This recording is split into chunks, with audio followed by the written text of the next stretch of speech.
Tesla releases a new product, one less lawsuit is ongoing for the company, your Model S or Model X is probably not going to be stolen, and Model 3 wins another safety accolade. This is Tesla Tidbits episode number 540 for August 2nd, 2019.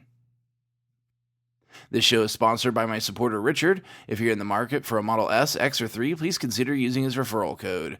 Ask your salesperson to use code Richard174 or go direct to the web link ts.la/Richard174 and pick up a 1,000-mile supercharging credit for your new vehicle.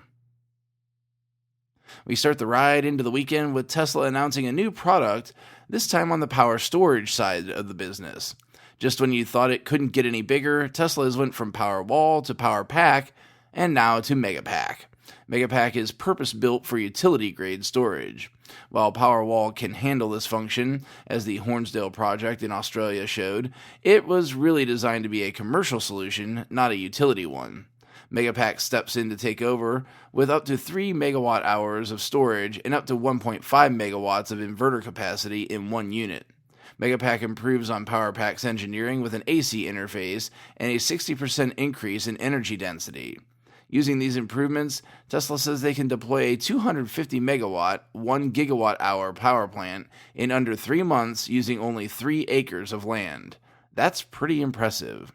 It seems that one of the first projects to use the MegaPack will be the upcoming Moss Landing project in California in conjunction with Pacific Gas and Electric.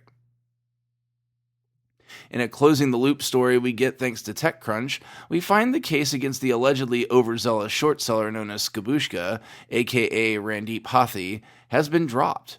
The court requested Tesla's audio and video evidence showing its claims, including that of the employee that was allegedly struck by Hathi's car, as well as the allegedly dangerous maneuvering being performed near the vehicle that had self-driving enabled, but Tesla declined to produce this evidence, dropping the case instead. While Tesla did successfully obtain a temporary restraining order, it could not convince the court to grant a permanent one without this evidence, which it felt unnecessary, with other materials already provided being enough to suffice.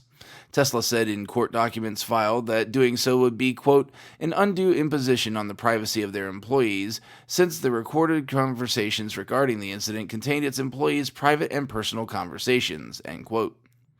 This is a curious ending to this case on multiple fronts. I know if I were the folks in the car that were allegedly harassed, or the guy that was allegedly hit by Hathi's car, I'd want this guy hammered for his actions. On the flip side, Hathi's Twitter account has been deafeningly silent since the suit began. I'd think with a victory like this, he'd be crowing from the mountaintops.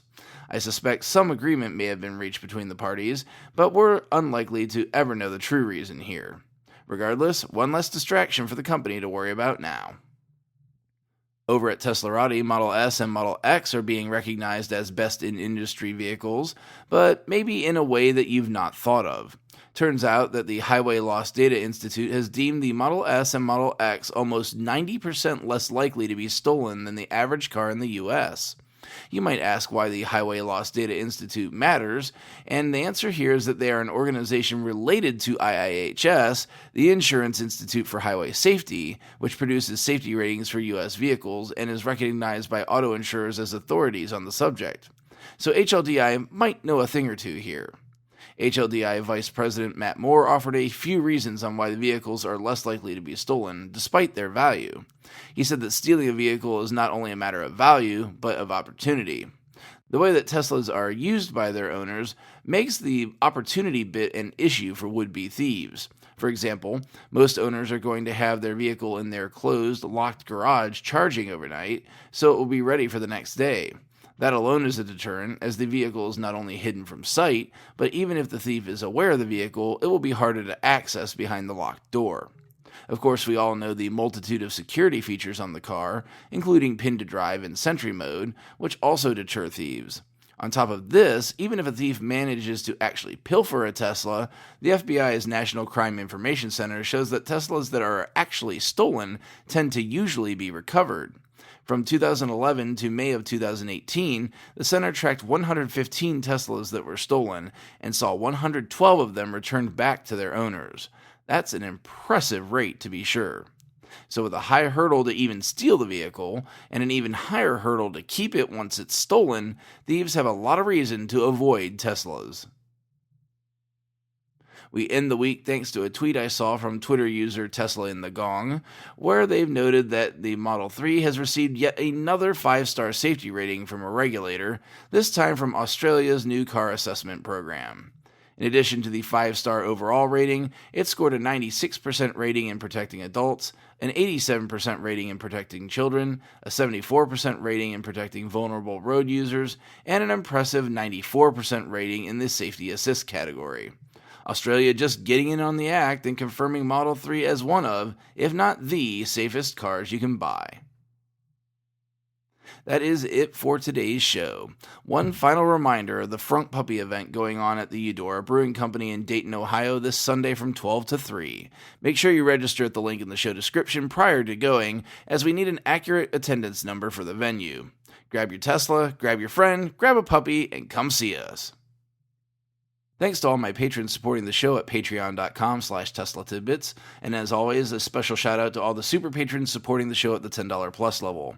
They are Drew Schuyler, John Waller, Ryan Scarborough, Lee Sweet, William Henry Crew III, Dorian Steve Guberman, Bruno Kundici, Joey Boots, Ralph and Cheryl Waterhouse, Adam Raymer Brown, Megawatt Photovoltaic Development, Todd Sullivan, Mitch Long, Zortech LED Canada, Morven Ogg, Blake Thompson, Raymond and Deborah Malkowitz, T Sportline, Travis and Cheyenne Rush, Chris Hovis, Craig Murphy, Vicky Kirk, Ricky Johnston, Bien Concepcion, Nathan Garza, Paul Gona, and Ed Patterman. If you have feedback for me, the best way to be heard is to tweet at Tesla Tidbits and use the hashtag AskTeslaTidbits if you'd like your question to be considered for the show. I'll see everyone back here again next week on Monday. Until then, keep it charged and hit the road.